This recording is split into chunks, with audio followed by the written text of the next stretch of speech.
Alright, so we got JP Bays versus Bruno Silva.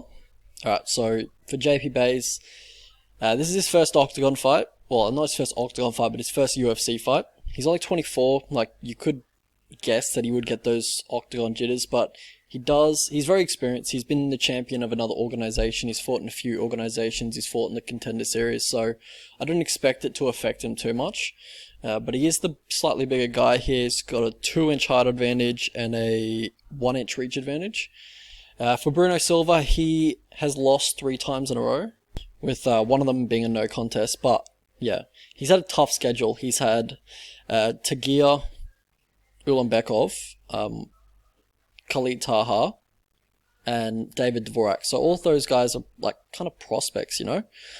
So he's had a tough schedule. But he's coming from a good camp. He's coming from a good camp for smaller fighters. So it's the one that Cejudo trains at. Cejudo, the Pitbull brothers train at. So yeah, very good camp for smaller fighters. Alright, so for the striking for this one. Alright, so for Bays, he is mostly on the front foot looking for takedown entries, which is where he wants to get the fight.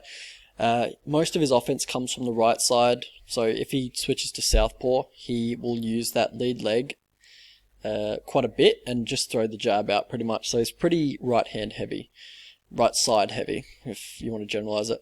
And for Bruno Silva, he has a good low calf kick that he was showing against Tagir, and nice counter 2 and an overhand as well. You know, the knock on him has been the volume.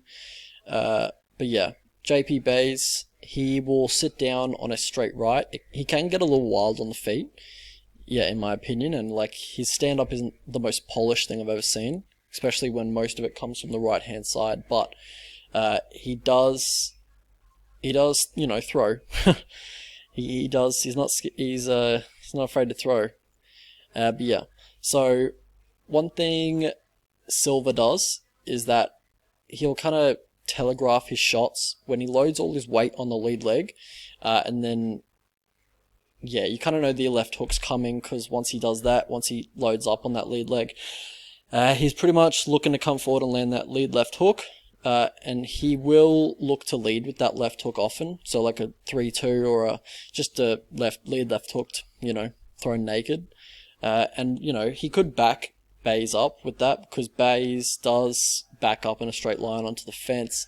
He also seems to have trouble finding range with longer opponents, or just any opponent really. He seems to have like not the greatest distance knowledge or awareness, and he will back onto the fence because of that. On the mat is where JP wants it. He's coming from that wrestling background from South Africa. Generally when he's shooting, he does it in orthodox stance. He's got a nice duck under, and then once he gets on the hips, he'll turn the corner for a double leg. He's got pretty good wrestling, in my opinion. And Silva, he's got a good ground game as well. He's got decent scrambles too. You saw him, you know, having a bit of success with his scrambles against Tagir, who's a very good wrestler. And but pretty much he'll look to get back to his feet immediately. He has strong hips when defending takedowns. He's got decent takedown defense. He goes for his own takedowns every now and then, like a lateral drop or an outside leg trip from the clinch. For JP, once he does get the opponent on the mat, he will look to triangulate the legs like Khabib does and a lot of the Dagestani fighters do. And once his opponent turns, he'll look to sink in the leg hooks immediately just to control the position and slow everything down. And then he will take the back anytime an opponent is turtled or they're given their back, you know, in the clinch, or just to get up from bottom. And he'll also, once he does get the hooks in, he'll look to flatten his opponent out, look for ground and pound or a rear naked choke. When he's defending takedowns, or when he's in a scramble, in a 50-50 scramble, he'll look to sit down into a guillotine when his opponent attacks on a single leg. And he's also got a nice guillotine from mount. So yeah, pretty much a lot of his subs come from that guillotine threat. Even on bottom, he'll look to threaten the guillotine and look to use that to shrimp out from bottom. But yeah, it's just something to watch out for. Alright, so how these guys win their fights. For JP, he's got solid all-round wrestling. He's got good takedown defense as well, good scrambles. For Silva, he's pretty well-rounded. He's good everywhere. He's not excellent anywhere, but he's competent everywhere. And he's got good leg kicks as well. How these guys lose their fights, however. For Bruno Silva, he's generally on the back foot. Like, he kind of fights like he's trying not to lose. You know, he's trying not to get finished, if you know what I'm talking about. He's trying to, you know, he's not going to leave it all out there. He's the type of guy who, he just doesn't do enough. He doesn't, I guess he just doesn't have confidence in his skills enough to commit to things completely. He seems like a lot of his stuff is half-hearted, and he doesn't have total confidence in his abilities. And for JP, he can be controlled on the fence and on the mat. So once his opponents do get him down, he can be controlled for long periods of time. And also on the fence, he lets his opponent stall without really using any fence clinch escapes or anything. So yeah, that leads us to the path to victory for these two. For Bruno Silva, look to be in and out of range, look to be elusive, land those body shots in close. You know, his body's open. And at distance, use the leg kicks. Use your movement to just stay away from the fence and stay away from the clinch. Sorry, not stay away from the clinch, but stay away from the fence.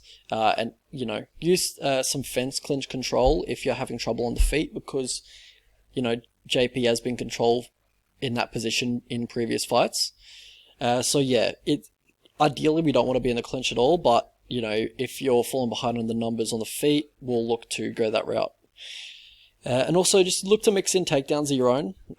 If you see a perfect reactive double opportunity, then go for it, because he has been controlled on the mat pretty easily before. For JP, once you do get him on the mat, look to, pretty much just look to pressure and then shoot. And then once you got him on the mat, look to control his post legs, like lock him in a triangle, like, as I said before, like Khabib does. And yeah, if he looks to hang on to that overhook that he uses in a scramble quite a bit, look to, shuck it off, duck under it, duck under it and then grab the body lock, or, get the body lock and then look for the inside leg trip, just using his momentum against him, really, once you have that, once you've countered the overhook. And so if he's going to give his back, look to grab the body lock, or if he's going to give his back recklessly, then look to take it. But if he's just giving his back very quickly to get up from a scramble, look to grab the body lock and control from there. All right, so how I see this one going, Bruno, I think he's a better fighter than his record indicates. He's had a tough run in the UFC. His record's quite deceiving. The Dvorak and the Ulanbekov fights were pretty close, and his first fight was against Taha, who was on, juice at the time, and he was severely outmatched in that fight, size-wise. But yeah, so this is probably his easiest matchup in the UFC to date, in my opinion. So yeah. On the feet, I favour Silva. I think he's cleaner, technically, but on the ground, it's definitely where Bays wants the fight. He saw the success Dvorak had with controlling Silva on the mat and probably wants to replicate it. I see Silva stuffing a few takedowns and then ultimately succumbing to the chain wrestling of Bays and giving up top control for long periods of time. It's a very close fight, in my opinion, this one.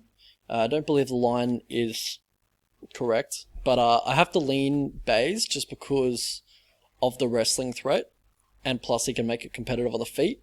But yeah, I think the line's a way out, because I only just lean Bays. So I think it's 52% in favour of Bays and 48% for Bruno Silva. Alright, so we're looking at the line, and Bays is a huge favourite. I don't agree with that at all. I think it should be closer to a pick'em. I went with a bet on Bruno Silva. But, don't go big, because Bruno, you won't, dominate or anything. He'll probably be very close in the end if he does make it competitive. But yeah, I thought that line was a little bit out, and yeah, so prediction is Bays by decision, but I'm going to bet Bruno Silva.